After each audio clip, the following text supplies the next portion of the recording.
The devil once said, "Do I have enough souls, or will I always be hungry?" Actually, no, I don't know if he said that, but today we're looking at the top 10 Todd McFarlane Spawn covers right here on West Coast Davengers. Come on!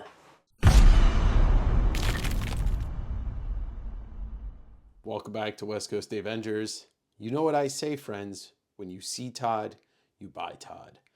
All right, so we're going to be looking at my list of the top 10 Todd McFarlane Spawn covers. For those of you that know, Todd stopped drawing the book full time. I forget what issue, 16 or so. He would continue to ink Capullo. He would ink Capullo covers. And then sporadically he would do a cover here and there. And then after issue around the issue 200 mark, he returned to do a lot of covers. And then the homage covers would come after that. You know, this was Todd in his digital era, so there's no original art for it. But he's one of the best digital artists, I think, ever. He's clearly one of the best digital inkers of all time because he was digitally inking so many issues of this later on in the run, and it gave that feel to it. I'm going to look at Todd McFarlane covers that he at least penciled or digitally penciled. They're not going to look like this, which is the proto Spawn. This is what he created in 1977 when he was a kid. And you can find that in the art of Todd McFarlane, The Devil's in the Details. But no, we're looking at Spawn, Diggity, Spawn. So we're going to start off with an honorable mention. Obviously, Todd, we're going to start off with two honorable mentions. Obviously, Todd is not drawing this cover. This is a still from the Spawn movie starring Michael Jai White. And there's Todd on the cover. So, I mean, maybe it's one of the greatest Todd McFarlane covers of all time, but it is not drawn by Todd. It features Todd. So there's that. Where applicable, I'm going to show you the original cover if one of them crops up in this video. This is the Vault 2 edition. If anybody has an extra Vault 1 edition that's looking to sell it at a decent price, I am looking to buy. Second honorable mention is the Mocha exclusive Spawn 1 3D. Mocha was it still is a museum in New York City, the Museum of Comic and Cartoon Art. But this was back when they were downtown, where I used to live in New York, so I would go. And, you know, this image has been used. It was used for poster, but I just love this image, and to see it on a cover and then see it on a cover in 3D is a fantastic thing. So that was the honorable mentions.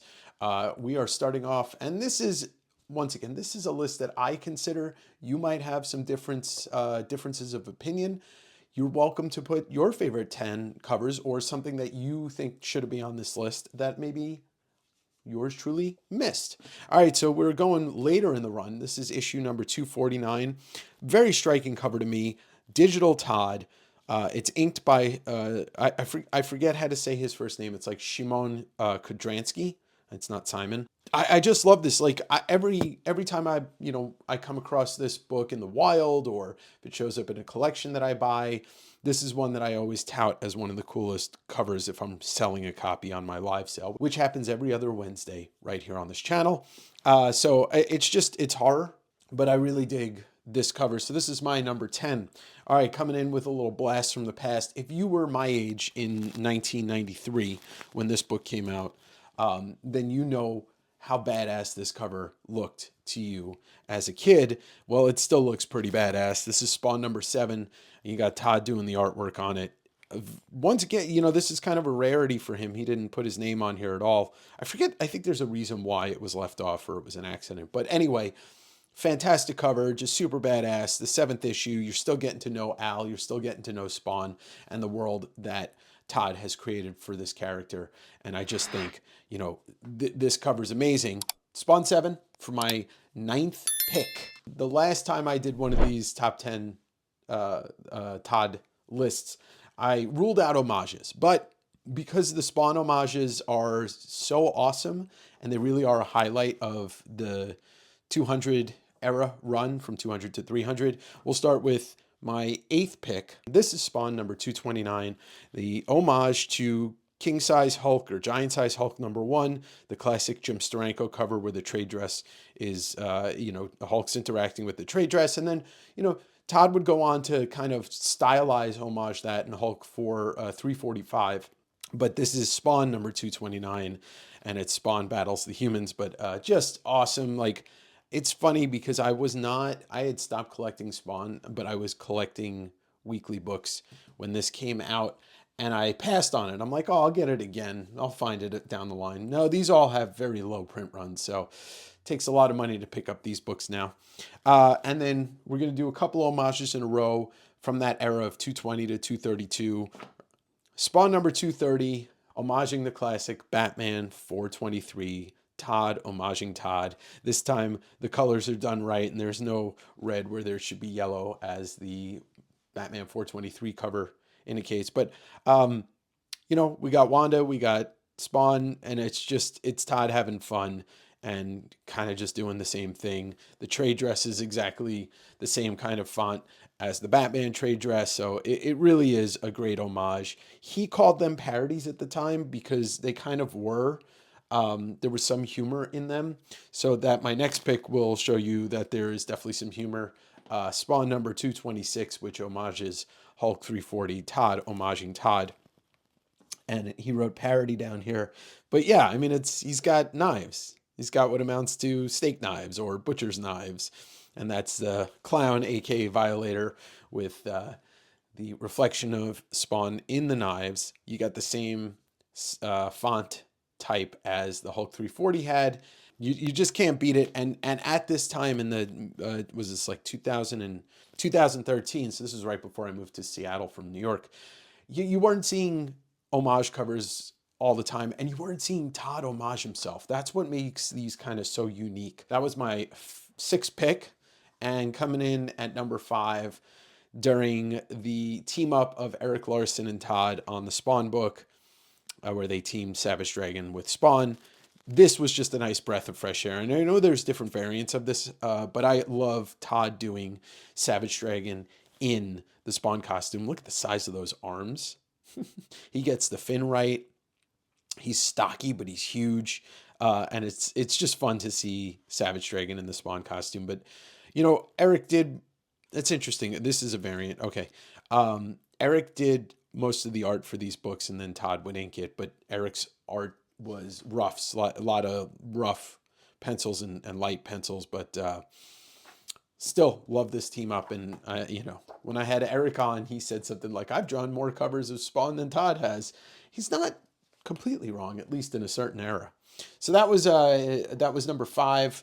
And we've got coming in at #4, another great vintage one. Now you're going to think that maybe I'm a little off my rocker, but I absolutely love the simplicity of the design of this Spawn #21, where Todd just kind of draws Spawn coming in a window, or a window of Spawn. It's at the time of what Image Comics was doing with the bombast and the art that they were all putting through, and the storyless, soulless kind of books they were putting through, it was nice to see some simplicity in a design and a cover in '94. And I've always kind of dug this, and I didn't realize that so many other people liked it too.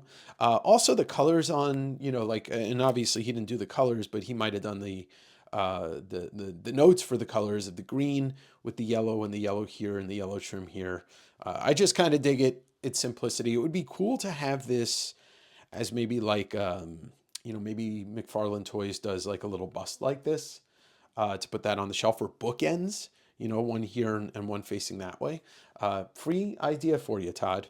All right, now coming in at #3, we've got the last of the homage covers I'm going to put on this list, and that is Spawn #221, Todd homaging Amazing Fantasy 15, the first appearance of Spider-Man. I believe this is the first time he had done this, but not the last time that he did it. I'm going to show you something cool. I don't know when this came out. They might have come out at the same time, and it does look like it was slightly redrawn, only in the face, but it's still cool to see this. So you've got the Spawn #221, and then you have the Kamikaze Expo, which is a Stan Lee Comic Con from 2012, and it looks like he did just draw the face and the image is the same, but it's, you know, it's still cool to see this. Very unique item, not super easy to find. You might be able to find some on eBay, and that's where I found these a couple years ago. And that, for my pick number 3, is Spawn 221. All right, coming in at number 2, it's really hard to say that this isn't one of the greatest pieces of Spawn art, and also possibly the greatest Spawn issue ever, and that is Spawn number 9. The first appearance of Angela, the first appearance of Medieval Spawn, technically the most expensive comic ever made because of the lawsuit between McFarlane and Gaiman. Now, the original art apparently got, wet. I don't know the story behind this.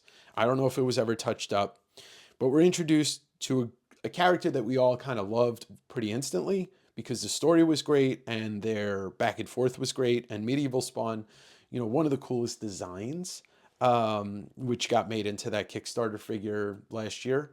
And what else is there to say about this? But it is maybe the greatest Spawn issue. Now, controversy aside on everything involved with this issue and with the people involved in this issue, this is an amazingly written comic and it is amazingly drawn. Like, you can sit, not know anything about Spawn, and you can read this book and really enjoy it without having too much backstory and being like, oh, it's kind of a great one-off comic.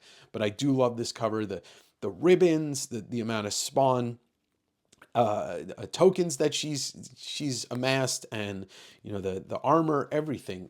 Just a great cover. I will link in the description below. I actually did a flip through of this on my buddy Daryl, aka Read Your Comics, his channel last year. So there's that. Finally, I think it's kind of obvious what my number 1's going to be. So let's not beat around the bush. Spawn number 1, the one that started it all. McFarlane penciled, Ken Stacy painted.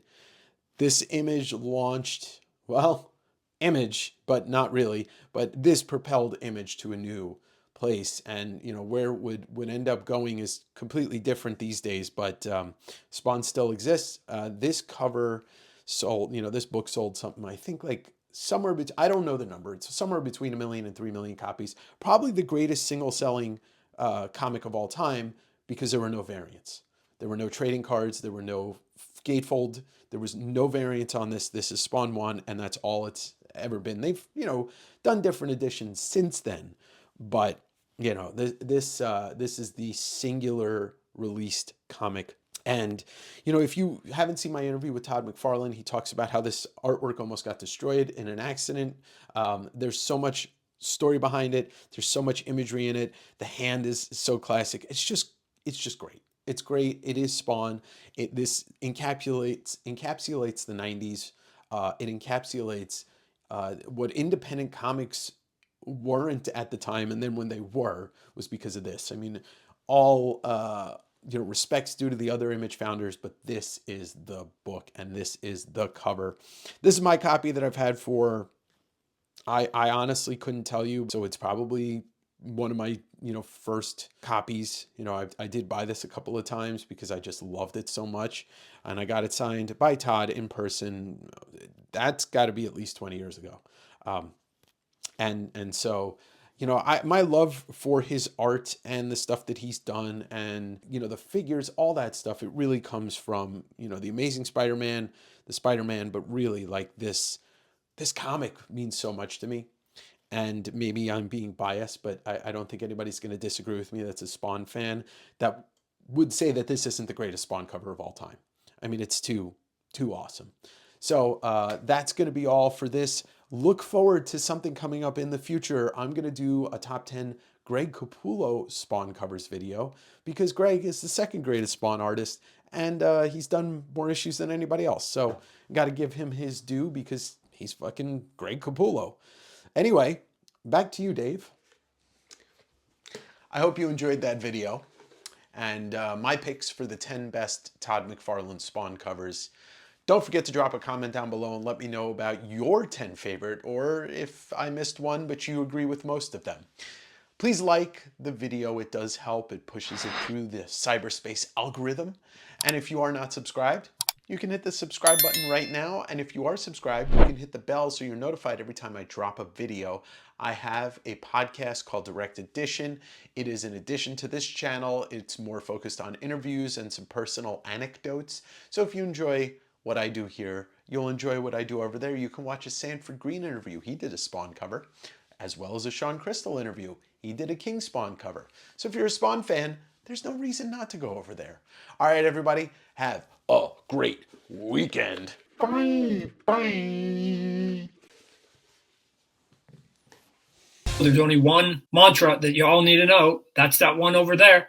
See Todd, bye Todd.